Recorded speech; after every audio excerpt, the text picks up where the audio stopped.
So ഇതിനകത്ത് നമുക്ക് നോക്കിക്കഴിഞ്ഞാൽ amount of sugar, total amount of sugar ഒരിക്കലും മാറുന്നില്ല. ടോട്ടൽ എമൗണ്ട് ഓഫ് ഷുഗർ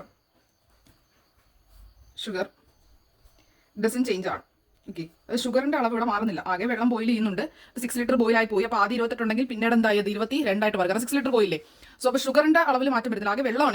ഇവിടെ കുറച്ച് വെള്ളം ഉണ്ടായിരുന്നു. അത് ഇവിടെ വന്നപ്പോൾ 6 ലിറ്റർ പോയിട്ട് ഇങ്ങനെ നിൽക്കുന്നു.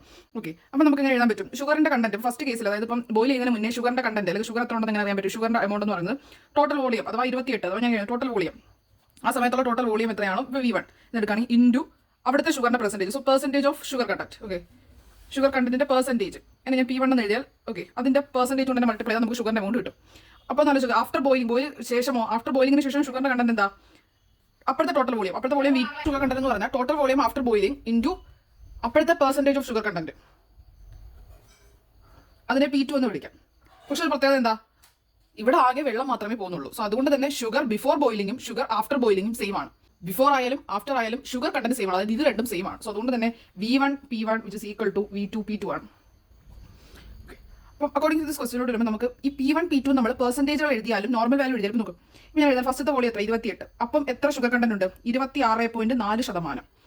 നമുക്ക് രണ്ടാമത്തെ എത്ര ഉണ്ട്? 6 ലിറ്റർ പോയി കഴിഞ്ഞാൽ 22 ഉണ്ട്. ഇൻറ്റു രണ്ടാമത്തെ, അതായത് ബോയിൽ ചെയ്തതിന് ശേഷമുള്ള ഷുഗറിന്റെ കണ്ടന്റ് എത്രയാണ്? അതാണ് നമുക്ക് കണ്ടുപിടിക്കാനുള്ളത്. വി പുട്ട് ആസ് എക്സ് ശതമാനം ആൻസർ. സോ നമുക്ക് വേണ്ടത് എക്സ് ആണ്. It's equal to 28 into 26.4 divide by 22. ഇത് നമ്മൾ സോൾവ് ചെയ്യണം. നമുക്ക് സോൾവ് ചെയ്യുമ്പോൾ എക്സ് ഈസ് ഈക്വൽ ടു 33.6 എന്ന് കിട്ടും. അഥവാ എക്സിന്റെ ശതമാനം എന്ന് പറയുന്നത് 33.6% ആണ്.